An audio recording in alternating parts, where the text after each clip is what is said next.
Yeah, you can take a photo whenever. Yeah, no, but like,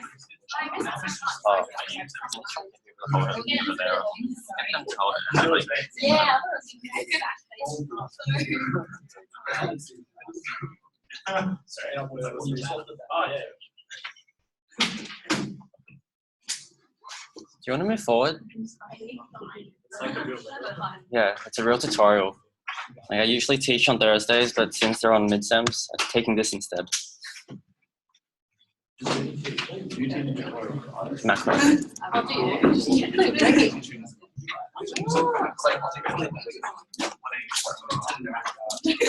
Yeah, so you take this out.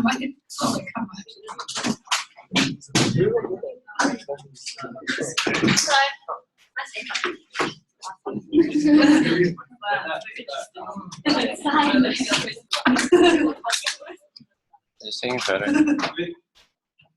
Okay, cool. I don't know like who else is gonna come, but I'm just gonna get started.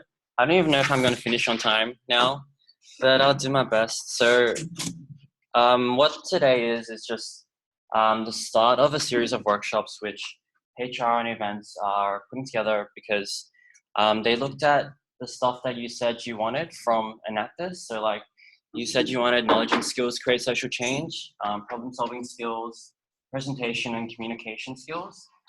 So the workshops that we're going to put out and the challenges we're going to put out all aim to teach you these skills. So teach you like the tools and frameworks you need to be able to create social change, but also just generally how to solve problems. And like we just want you guys to like share your ideas, learn from each other, all of that stuff. So that's like the overarching goal of like all these workshops. So the way we're going to break it down is we're just going to look at our project pipeline. So for us, our project pipeline is just the way we develop our projects from beginning to implementation. And we're going to split up these 4 workshops into different sections. So the first is focusing at the beginning where we're trying to understand the problem. Do I need assessment and everything? Next, we'll move on to ideation, later to validation. And the 4th one, I'm not sure, maybe about implementation, but we'll work that out.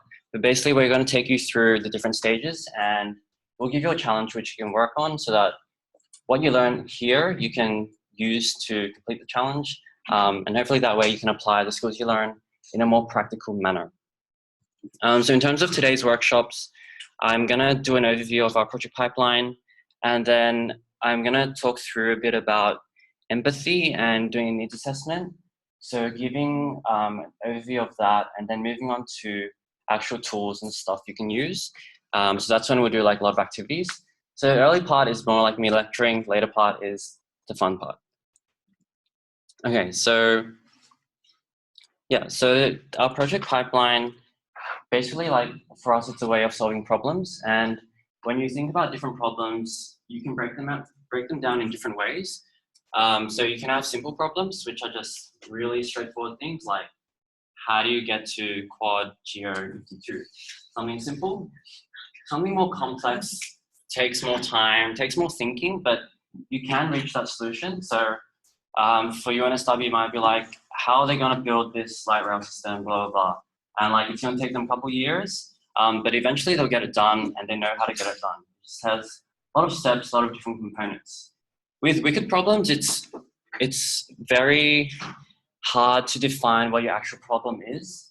And usually we're thinking of stuff like just thinking about the UN Sustainable Development Goals. Like one of their goals is to eliminate poverty. But when you're thinking about how to eliminate poverty, maybe your solution might be education. You want to educate people so they can learn and break the cycle of poverty, get employment. But then you have to think about like their actual context and situation. So they're in poverty, but maybe they also have like issues accessing food and water and everything. And it's hard to define like where you kind of start with your solution. So like these wicked problems, there are like so many interconnected things, and it's probably not possible to find like the actual root cause and address that root cause, because otherwise we wouldn't have all these problems today. But like just because everything is so like complex and interconnected, what we try to do instead is just understand the problems as best as we can, and then just work on like one aspect of the problem, and hopefully by doing that we'll end up in a better future state. So like all the stuff we do at Enactus, there are wicked problems, and like it's hard to see what the perfect solution is, because there probably is no perfect solution, and it would take like a lot of work, a lot of different aspects to make good progress on these issues. Yeah, so like that's kind of what a wicked problem looks like. It's like a giant mess, and at the end of it, you come up with like a whole range of different solutions. So it's not like problem and a single solution. It's like a whole mess of problems and like a whole bunch of possible solutions. So what we do is we draw upon concepts from design thinking and lean startup, and I'll just talk through a bit about those, but they're just kind of like problem solving methodologies from different fields. So with design thinking, the main thing about design thinking is that it's human-centered. So this is a quote from IDEO, who like does a lot of design thinking stuff. And like the main aspects of design thinking is that you really focus on the people you're trying to help. So you start with the people, think about their needs, empathize with them, understand the problem, and then you want to generate a lot of different ideas. So not just a single idea, but like lots of ideas, lots of prototypes. And then you want to like get lots of feedback through that process. And eventually, after doing all that, you can implement your solution. So design thinking, like the stages kind of look like this. So you start with inspiration, move on to ideation, and then implementation. And the thing about like human-centered design is that it's not a linear process. So like a lot of the time when we're trying to solve problems, we break them down step by step and we just work through them. But with design thinking, it doesn't really work that way. Like you don't just move from beginning to the end of the process. You're always moving back and forth. Like the start, you might be trying to understand the problem and like empathize with your users, but even later down the track when you're piloting or you're implementing, that's still important, and you always have to like go back and forth. So instead of like thinking about it as a linear process, it's more like phases which you can move between. So another like key aspect of design thinking is that you're always like diverging and converging. So like what you see there with the triangles, like the initial stage, you diverge. So you come up with like, you look at all the different problems you have. I should mute that. Okay, so you look at all your different problems, and it's only later on that you try to narrow that down. Then when you're ideating, you're thinking about all your different solutions, and later on you might narrow that down. So like you're always like expanding like all the different possibilities, and then narrowing it down like some sort of criteria or some sort of constraint. So that's what tends to happen like throughout the entire process. So that's design thinking. Lean Startup is really focused on accelerating product development and learning. And like the stuff you hear about with Lean Startup is like failing fast, getting out of the building, talking to people. And the idea is that you don't want to like just like sit around, write like a 20-page business plan and then try to do something. You want to get out there quicker. So like if you have a problem, go out and talk to people who might have this problem, learn from them, taking those insights into what you're doing. If you have a solution, then try to build like something small. So they talk a lot about like an MVP, minimal viable product. So like think about like what's the quickest way you can test your solution, how you do this cheaply, quickly, efficiently. And in that way, it kind of like helps you build your product faster. You learn a lot. And yeah, so like we draw upon these two aspects of problem solving. So design thinking and startup. And just through that, we put together a project pipeline, which looks a bit like this. So it essentially follows the design thinking process.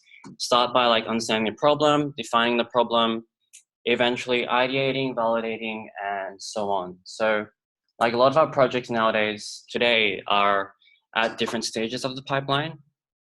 Some still trying to understand what the problem really is, some exploring different ideas, and some piloting and implementing. Cool. So like, that's like the overview of the project pipeline. What we've put together is more of a guide, which we haven't shared out, but we will. And it's intended to be like a guide and framework for you to move through the different stages of a project. So there'd be like guiding questions to get you thinking about certain things, timeframes, deliverables at different stages, so you have something to work towards. And also, I think one of the biggest issues that I saw with our projects is that even like understanding the process isn't enough because we don't know the different tools and different frameworks that we can use. So we've put together like a spreadsheet which collates like all these different sorts of things.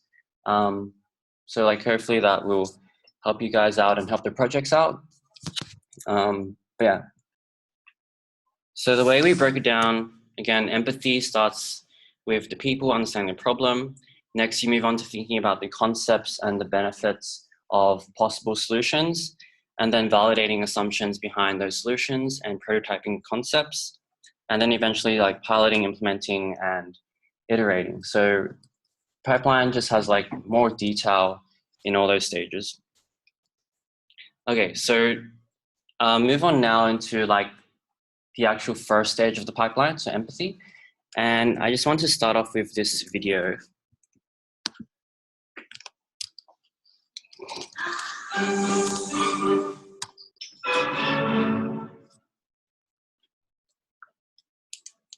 So what is empathy and why is it very different than sympathy? Empathy fuels connection, sympathy drives disconnection. Empathy, it's very interesting. Teresa Wiseman is a nursing scholar who studied professions, very diverse professions where empathy is relevant, and came up with 4 qualities of empathy. Perspective taking, the ability to take the perspective of another person or recognize their perspective as their truth. Staying out of judgment, not easy when you enjoy it as much as most of us do. Recognizing emotion in other people and then communicating that. Empathy is feeling with people. And to me, I always think of empathy as this kind of sacred space when someone's kind of in a deep hole and they shout out from the bottom and they say, I'm stuck, it's dark, I'm overwhelmed. And then we look and we say, hey, I'm down. I know what it's like down here, and you're not alone. Sympathy is, ooh, it's bad, no, you want a sandwich? Empathy is a choice, and it's a vulnerable choice, because in order to connect with you, I have to connect with something in myself that knows that feeling. Rarely, if ever, does an empathic response begin with at least. I had a, yeah. And we do it all the time. Because you know what? Someone just shared something with us that's incredibly painful, and we're trying to silver lining it. I don't think that's a verb, but I'm using it as one. We're trying to put the silver lining around it. So I had a miscarriage. At least you know you can get pregnant. I think my marriage is falling apart. At least you have a marriage. John's getting kicked out of school. At least Sarah is an A student. But one of the things we do sometimes in the face of very difficult conversations is we try to make things better. If I share something with you that's very difficult, I'd rather you say, I don't even know what to say right now, I'm just so glad you told me. Because the truth is, rarely can a response make something better. What makes something better is connection. So that's Brené Brown, and like she talks a lot about like empathy and vulnerability and everything. So yeah, really, really cool speaker, and she has really cool ideas. Yeah, so like empathy kind of is the foundation of the first stage. It's all about understanding the problem, connecting with the people, and like understanding their aspirations and everything. So it kind of goes back to like what, year 10 science or whatever. So like Maslow's hierarchy of needs. So if you think about it, everyone has needs, and what he talked about was that there are different levels of needs that everyone has. So right at the very bottom, what everyone needs is like food, water, all these basic necessities. Coming up from that is more about like safety. So that's security, just feeling safe, but also maybe like financial security and that kind of stuff. Above that is belonging and love, which is kind of self-explanatory. Above that is feeling a sense of value, accomplishment, and purpose. And the last step is what he calls self-actualization, where one person achieves their full potential. So an example could be like an athlete who like has all these things and he's like world class, he's doing well, he's winning awards, and he's just like living this awesome athletic life, which a lot of people aspire towards. But like through the process of the first stage, it really helps to understand like all the different needs that people have, and to be able to break that down in depth. So when in Enactus, we talk a lot about like doing a needs assessment. And what that really is just looking at the gaps between a person's current reality, which is their current situation, and their desired outcomes. So essentially you can think of like what's happening now, and then what is the ideal future state. And you're looking at that gap in between and you're trying to understand what you can do to get them from now to that future state. So it's really important because it helps you understand the context. So like if you guys have been reading Ethan's super long post on the Random channel, he talks a lot about strategy and how it's important to not just jump to solutions, but really go back to the context, to really understand like the problem and what the problem really is. So that's why a needs assessment is important. It just gives you like greater perspective, greater understanding of the system and how everything is interacting to create this problem. And it also helps to like empower the people you're trying to help, because it gives them a voice in the impact that you're trying to create. And it really makes sure that the solution you're going to create is going to be right for them and right for the problem. And that's just what design thinking really emphasizes. So focus on the people, focus on their needs, understand their needs, and make sure you're always designing for them. Okay, so I want to do a quick activity. So the problem here is that more than a third of food generated for human consumption is lost or wasted. And I just want you guys to go into groups, whatever, like 4 or 5, whatever works. And imagine you're conducting a needs assessment. And then just come up with a set of questions you would think about to guide your thinking. So just take like 2 minutes to do that.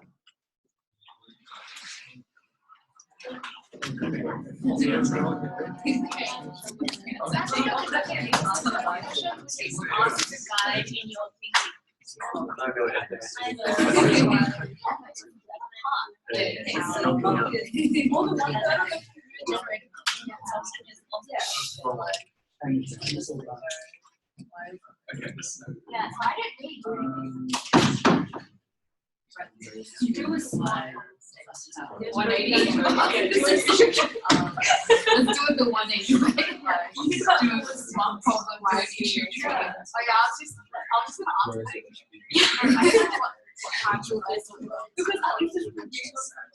doing a small problem really helps. Like issue tree is like a set of questions, so it's the same thing.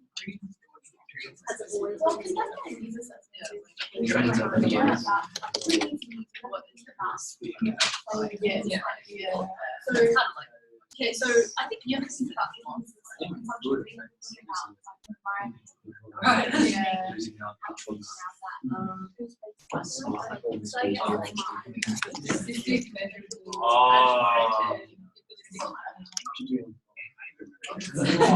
That's a goal. No, basically when you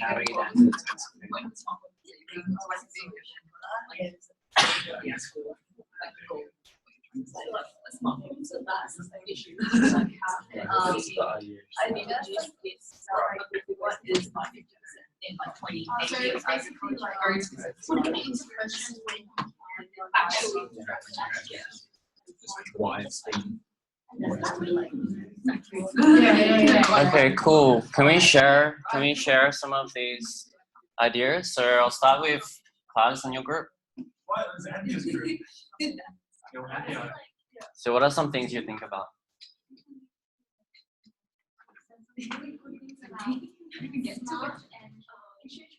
And one of the things that we thought about was that like you want to relate the problem to who you actually want to impact. So like if there were like weren't any people that would be thinking about this problem, like why would we try to solve the problem?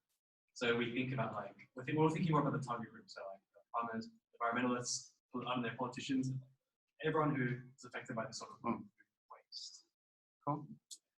At the back. That's actual question. Yeah. So what question? They're all right. Had like what is like the actual food that is being wasted? So like is like agriculture, like livestock, or like vegetation, as well as is it different in different parts of the world? What kind of food is wasted? Like where does it go? At the front. Yeah, so I guess we just considered like the trends of how food was being wasted, so like where exactly it is, how like the percentage of food that's being wasted over time, and I guess just qualitatively what types of food are being wasted the most, and how we address it. Nice. And Nathan. Pretty similar to what everyone else said. We're just thinking more about who was affected the most by this. So like, who loses out with all this food being wasted. Yeah, cool. So like, here are like some possible overarching things which can guide your thinking. Like you guys have talked a lot about like really digging deeper into what the problem is and who's affected by it. So that's good. And like, this is taken straight from the project pipeline, but just to kind of like help guide thinking when you are trying to understand a problem, just think about what is the actual problem, which you guys were trying to break down, but also why is it a problem, who's affected by it, and then what's their current situation. So what other problems do they face? How do they feel about it? What are their pain points? What are their gain points? Where can we look to actually find this information? So like what kind of secondary information sources are there, but also who can we talk to? So like who can we reach out to for primary research, and what's being done at the moment, I think is a really important one. Just seeing what other organizations and other people have done to address the problem domestically and also internationally, which was a good point, which was raised.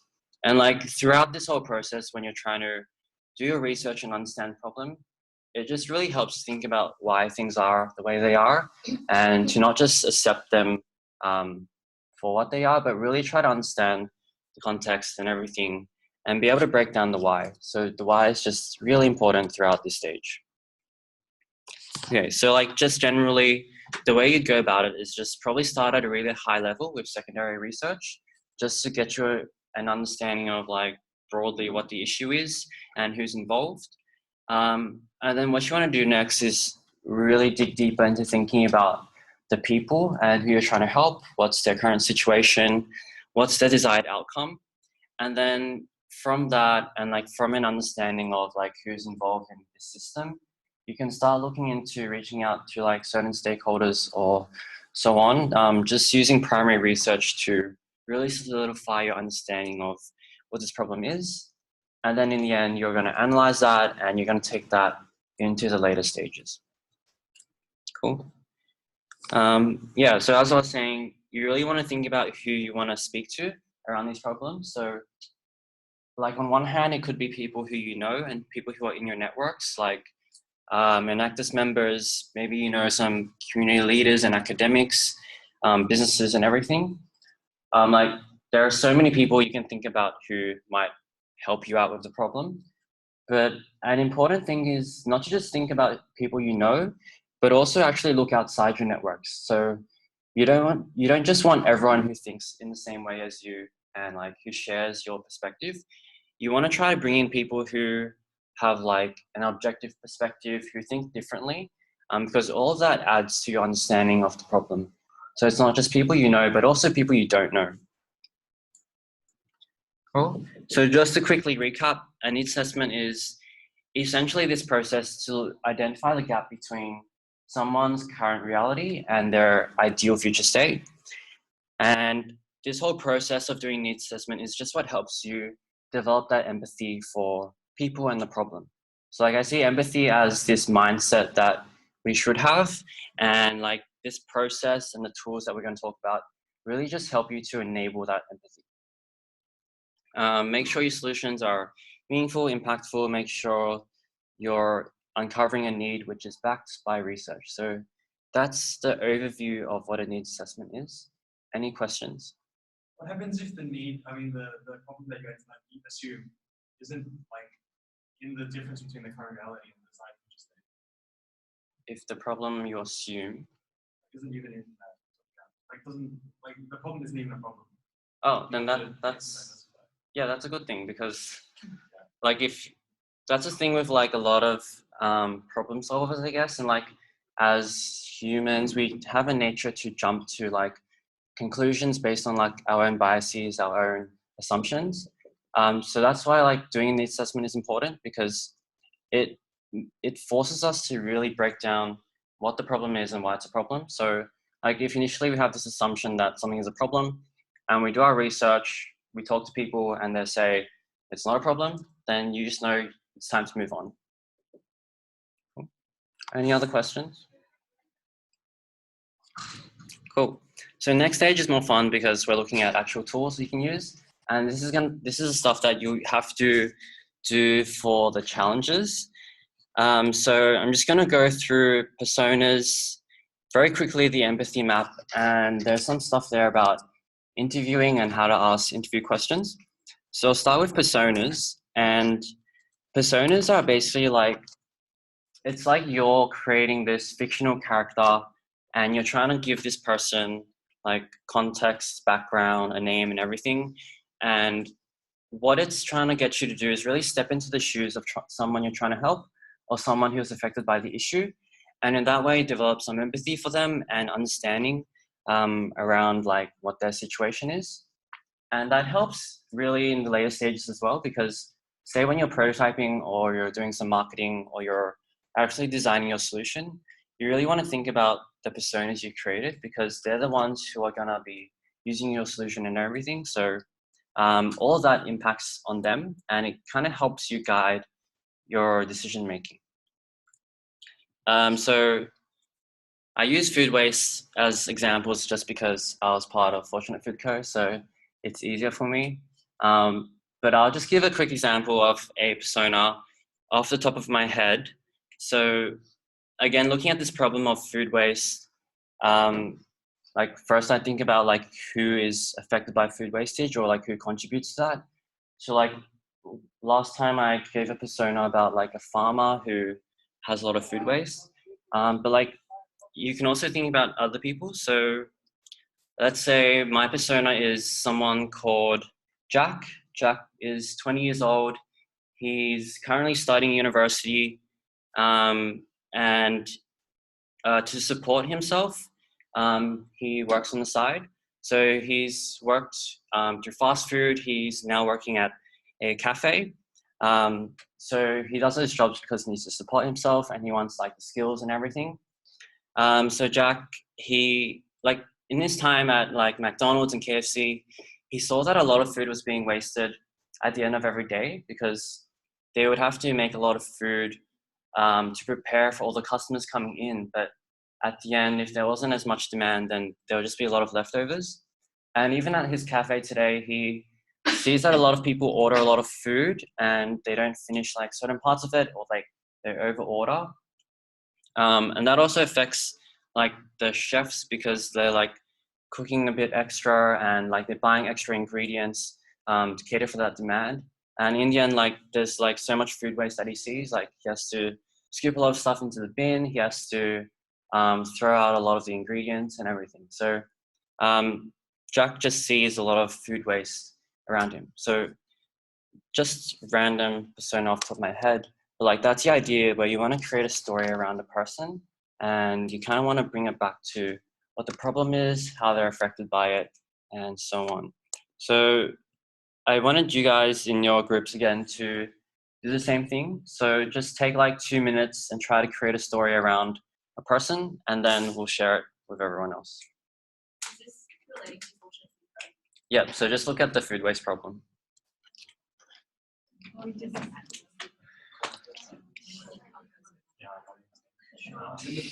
So that was unemployed. Okay.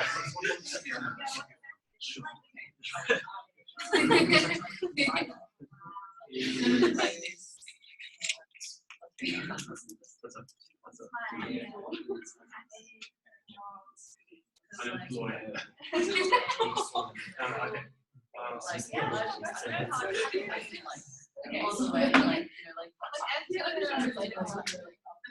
yeah, it's like stuff like at each stage of the food's life. You know what I mean? If you want it to be involved, it's transported. Yes, food waste. So let's just say at the office. Yeah, I go to restaurant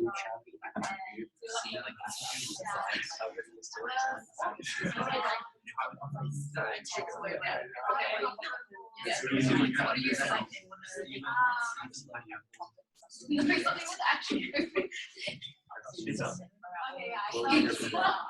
Organic. That is like. Oh, no,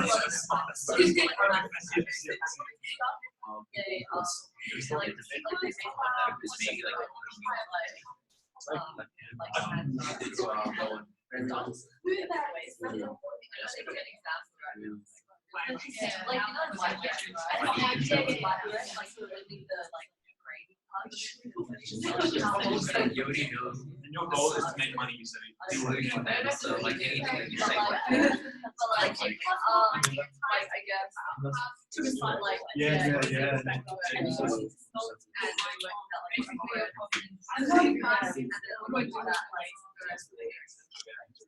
Just financially responsible. Okay, let's get started. So who wants to volunteer to share first? Yeah. Anthea? Okay. And you can hold up your own picture. Yeah. So, this is Anthea. I am 35 and I'm a small restaurant owner who's highly profitable. My business sells organic pizza and we have the freshest ingredients as part of our business plan. Because we do have the freshest ingredients, we need the highest quality. And because we have the highest quality and we want to maintain this freshest ingredient kind of business model, we throw away all of our waste at the end of the day because we buy new ingredients each day. And because I'm highly profitable, I don't really care about where this kind of food goes. I pay for it and I just leave it there. And also of hygiene reasons, we said something about legislation. Yeah. And I really suck at gardening. So yeah, this is me and my business. Nice. Someone else? Very good. Yeah, it's good.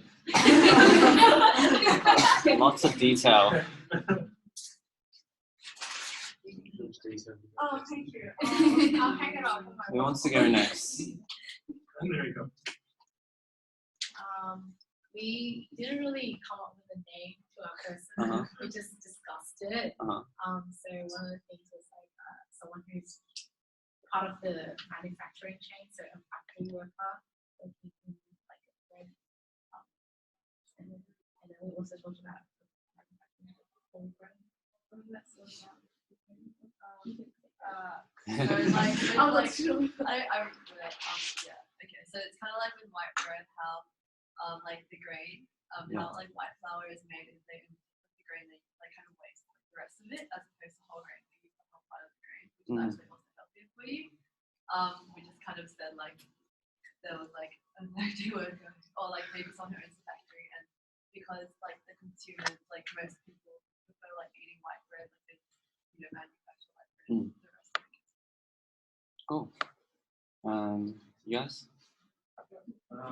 So we had Sean, who's 25 years old. He's homeless, living on the street. He lives close to a supermarket. Yeah, so every night he sees all this food and food getting wasted. It's very frustrating. He thinks that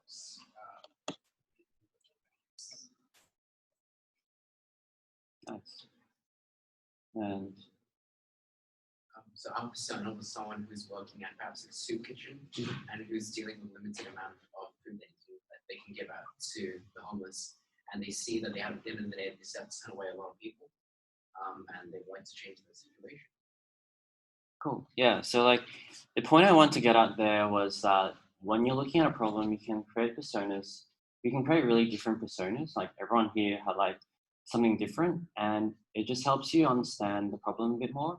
Like to give a more, I guess, to give another example of like Victory Team, for example, if they're looking at university students, then they'd want to break down like different types of university students. So maybe students who live at home, students who've moved from interstate, international students. So that way they can understand like each different type of student more in depth, and that's gonna like guide the way that they create their solution as well, because they're gonna have to cater for like different needs, because like not everyone has the same problem, not everyone has the same situation. Cool. So that's personas.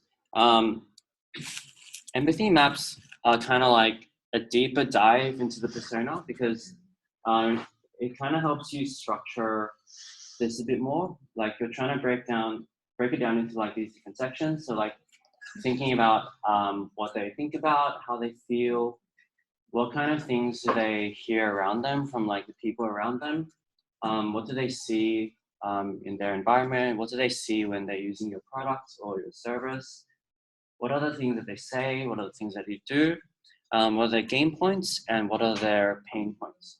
So it really helps you to step into like their shoes and really like take their perspective and understand like all these different things. And like it's something you can do at the start, but like as we know, like that's going to come with a lot of assumptions. So it's also something that you can build upon as you understand more about these people. Like say you go and interview someone and they say they work at Macca's and they see a lot of food waste. You can put that down as part of your empathy map. So like the more research you do, the more you understand the problem, the better this empathy map and the better your personas are going to be. So it's something you can just keep on refining over time. And it's just good to like, again, guide decision making and everything. So yeah, so it just helps you immerse yourself into the environment, dive deeper into the situation, and capture insights from your research. So we're not going to do an example on that because it takes a bit longer, but I'll move on to some interviewing stuff. So interviewing is a really big part of the first stage, because like to understand the problem, you need to speak to people.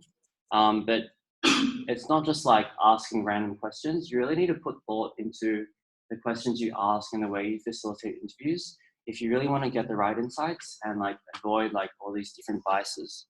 So first thing I wanted to talk about is like these questions here. So just a bunch of questions that I wrote up, and I wanted to get your thoughts on these. So like, what do you think is good? What do you think is bad? Etc. This one's great. Why? It's like, what do you love? Like already sitting in that bias. Yeah. So the first one there sets a bias because it's saying, what do you love? So like if you think about a scale, you're thinking about how much you love something from 0 to 10, whereas you really want to ask more neutral questions when you're trying to get feedback. You don't want to like push people initially to one way of thinking. The second one's good because it gets the person to give a more open answer, so they can sort of map their own answer, not restricted to anything. Especially with the silence seekers, want to take that into consideration. They might have like traumatic experiences. Yeah. So you do want to avoid like really closing the questions and try to like frame them in a more open way, because that's what's going to get people to like talk more and like really dig deeper, get some insights. And yeah, like asylum seekers might have a really bad situation at home, and you want to be careful of that when you're interviewing certain groups. Like think about what's going to be a really sensitive issue, and like the way you phrase questions around that, you might need to be really careful, because you don't want to like bring them back to those really dark moments, which is going to like have an emotional impact on them again. Similar thing with like cancer survivors and everything. Last question.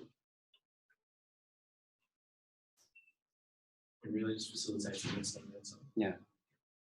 Yeah, so that one is just yes, no, but you want to ask something more open-ended to like get more context and everything. So like there's a lot more different ways that you can pick on like interview questions. But this is just to get you guys thinking about stuff that's good, stuff that's not good, and so on. So we're going to do some activities, and I'm gonna need. It's gonna get deep. So I want to pair you guys up, but we have an odd number, so someone. It's okay, I have to leave for Are you 180, gonna leave? so Okay, cool. So you want to rearrange us? Like you can go Patricia or something. But just pair up and like just pick one person to be the interviewer, one person to be the interviewee. And the first thing I want you to do is just ask that question. So what's stopping you from following your dreams? And I'll give you like 20, 30 seconds.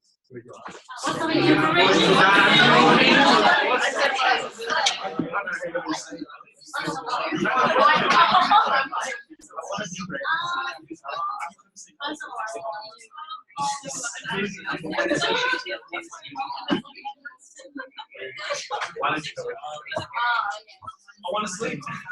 Okay, wait. Can I stop you for a little moment? So what did you guys say? Just real quick.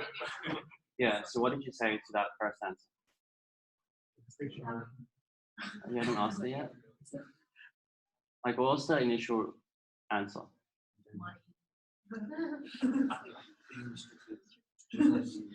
Yeah, okay. So the point of the exercise is that I want to talk about like this technique called 5 whys. And basically like when you start a question, you could ask something like what's stopping you from following your dreams? And the response you get might have some detail, might have no detail. But like you're going to need to probe a lot more. And a good way of doing that is to use this technique. And this technique is basically trying to like dig deeper into like the why. So you're trying to like look at the answer that they're saying and you want to ask why and try to understand more. But it's not just like what's stopping you from your dreams, money, why? Like you want to really, you want to frame it in a way so like you draw upon their response. So like, why do you think money is stopping you from following your dreams? And just like probe on different sections. So just have a go at doing that for like 2 minutes. So question and then really dig deeper into the whys.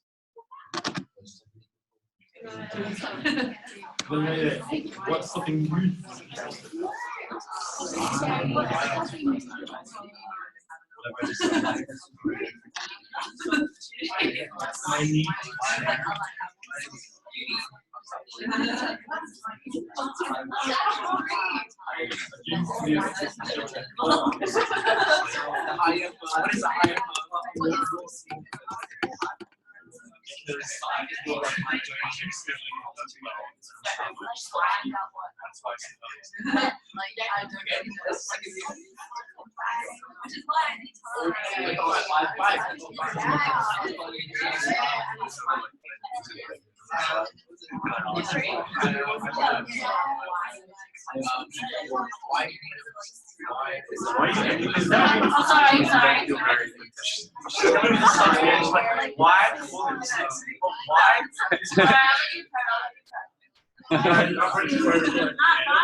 Why do you live?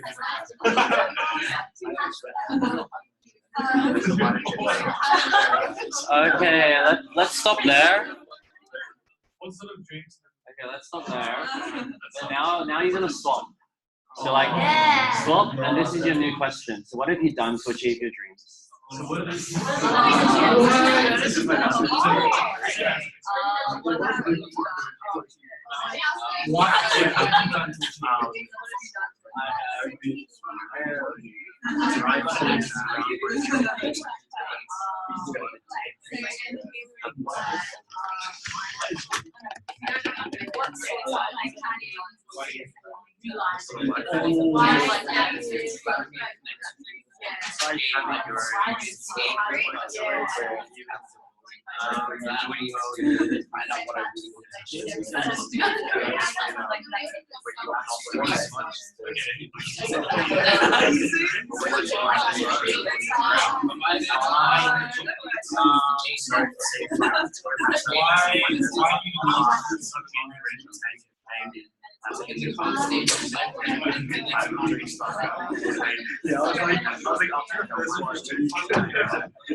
Yeah, sure.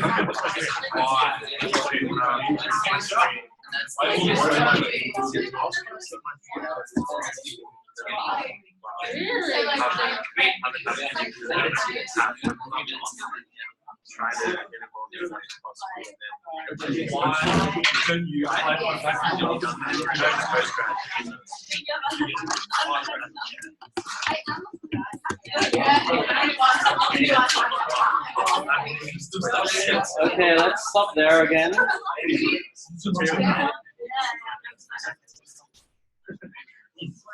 Okay, so we're gonna move on to another technique. Thanks for coming. Okay, so this one is more about, so that one was about like 5 whys and trying to like probe into understanding. This one is about storytelling. So it's a way of asking questions. So you're trying to get someone to talk about an experience or a story. So like a way of phrasing it might be like, tell me about a time, blah, blah, blah. So it's like your interview question. So just have a go at doing this. So you're gonna do the same question both times. So what makes you happy? Tell me about a time, blah, blah, blah, I don't know. Just see how that goes.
Nathan, is there a truth here?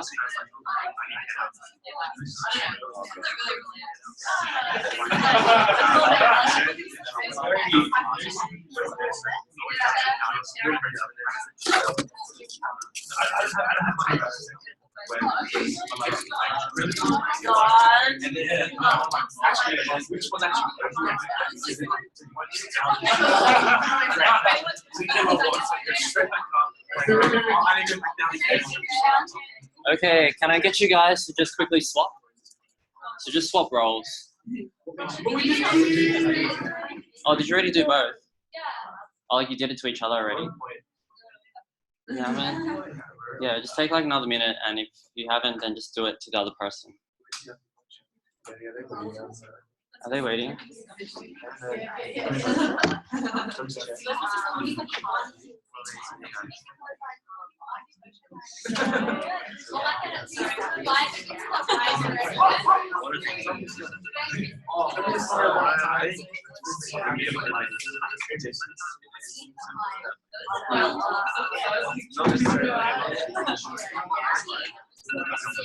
Okay, I'm just gonna stop you guys because there's a shoot here next. So running short on time. talk about later. Okay. Okay, so quickly to wrap up interviewing, like the way you want to do it is like start with your introductions, have some like just normal chit chat, small talk to kind of make them feel comfortable. And when you're asking questions, you want to start broad, so like the questions that we were asking, but then you want to like really dig deep and follow up to really get your insights. And the way you approach interviews is just think of it as a learning exercise. So like don't go in having like something in mind or like having a solution in mind which you're trying to like push onto them. Just try to go there and learn about the problem. Have like some sort of framework, but like you don't need to stick to question by question. Like just follow the flow of the conversation, and like use these different techniques to really probe and understand the problem. So like that's all the tools. Yeah, we're gonna talk about the challenge a bit later on, but basically like you're just gonna like use these tools and actually like solve a problem which you face in your everyday lives. Post about it later, but otherwise, thanks for coming. Yeah, they took one. Yeah, they took one before.